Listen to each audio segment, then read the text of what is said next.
আমরা গতানুগতিক ধারার যে ছাত্র রাজনীতি সেখান থেকে আমরা বের হয়ে আসার প্রবণতা দেখাচ্ছি। যেমন দেখুন আজ আমরা গতকাল বারবার আমরা ছাত্রদল কেন্দ্রীয় সংসদ এবং ঢাকা বিশ্ববিদ্যালয় ছাত্রদল আমরা বারবার অনেকবার আলোচনা করেছি যেন কোনোভাবেই এই ঢাকা বিশ্ববিদ্যালয়ে বিগত সময় আমরা যে কালচার দেখেছি সেই কালচার যেন ফিরে না আসে। অর্থাৎ এখানে যে শোডাউন শক্তি প্রদর্শন এবং স্লোগানে পুরো উত্তাল করে দেওয়া, দেখেন আজকে ক্লাস হচ্ছে, আমরা কিন্তু সেজন্য স্লোগান থেকে বিরত থেকেছি।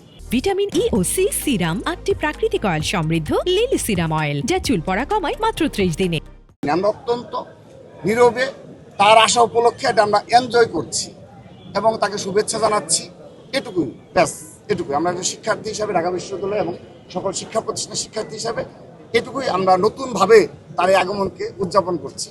সেই সাথে আমরা করতালির মাধ্যমে, অর্থাৎ যে স্লোগানে মুখর করা মহানগর থেকে নিয়ে এসে অতীতে আমরা আরেকটি বিষয় জানাচ্ছি, যেন গতকাল যে বিষয়টি আলোচনা হয়েছে, আমরা ঢাকা মহানগরের আমাদের যে নেতৃবৃন্দ রয়েছে আমরা তাদেরকে অনুরোধ করেছি, কারণ তারাও বিগত জুলাই আগস্ট গণঅভ্যুত্থানে বিরোচিত ভূমিকা পালন করেছে। আপনি খোঁজ নিয়ে দেখবেন ঢাকার যতগুলো স্পট রয়েছে সেখানে ঢাকা মহানগর ছাত্রদল সর্বাগ্রে অগ্রণী ভূমিকা পালন করছে এবং সেগুলো অন্যান্য ছাত্র সংগঠন যারা রয়েছে, আমাদের যারা সহযোদ্ধা রয়েছে, তারাও অকপটে সেগুলো স্বীকার করে। কিন্তু তারপরও আমরা কিন্তু সেই মহানগরের নেতৃবৃন্দ যারা রয়েছে তাদেরও একটা আবেগ উচ্ছ্বাস কাজ করে, কারণ ঢাকা বিশ্ববিদ্যালয় ঢাকা মহানগর দক্ষিণে অবস্থিত। সে কারণে আমরা তাদেরকে অনুরোধ করেছি তারা যেন ক্যাম্পাসে প্রবেশ যেন না করে। আমরা দেখেন এই যে এখানে এসেছি, শুধুমাত্র বিশ্ববিদ্যালয় এবং শিক্ষা প্রতিষ্ঠানের নেতৃবৃন্দ। আমরা মহানগর অনুরোধ জানিয়েছি যে তারা যেন হয় দুয়েল চত্বর কিংবা শাহবাগ ওই পাশে যেন থাকে, তারা কিন্তু সেগুলো রক্ষা করেছে এবং সর্বশেষ হয়তো মধুর ক্যান্টিনে এসে তাদের সর্বশেষ যে যখন যাওয়ার পথে হয়তো তাকে অভিনন্দন জানাবে। অর্থাৎ ঢাকা বিশ্ববিদ্যালয় এরিয়ায় শিক্ষার্থীদের পড়াশোনায় বিঘ্ন ঘটে, ক্লাসে বিঘ্ন ঘটে, তাদের শিক্ষকদের যখন ক্লাস নিচ্ছে সেখানে বিঘ্ন ঘটে, এমন কোনো কার্যক্রম আমরা করিনি।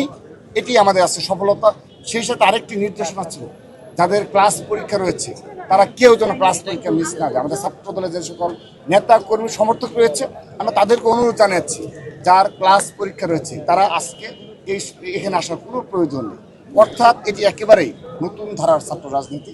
এখানে যার ইচ্ছে হয়, যার মন থেকে যদি মনে হয় যে দেশপ্রেম উদ্ভূত হয়ে এবং একটি বাংলাদেশ বিনির্মাণে ভূমিকা রাখার সুযোগ রয়েছে আমরা, এবং যদি মনে হয় যে হ্যাঁ জনাব তারেক রহমানের যে কার্যক্রম, তার যে প্রতিশ্রুতি, এগুলো তিনি রক্ষা করতে পারবেন কিংবা দেশের জন্য মঙ্গল, তাহলে আসবেন।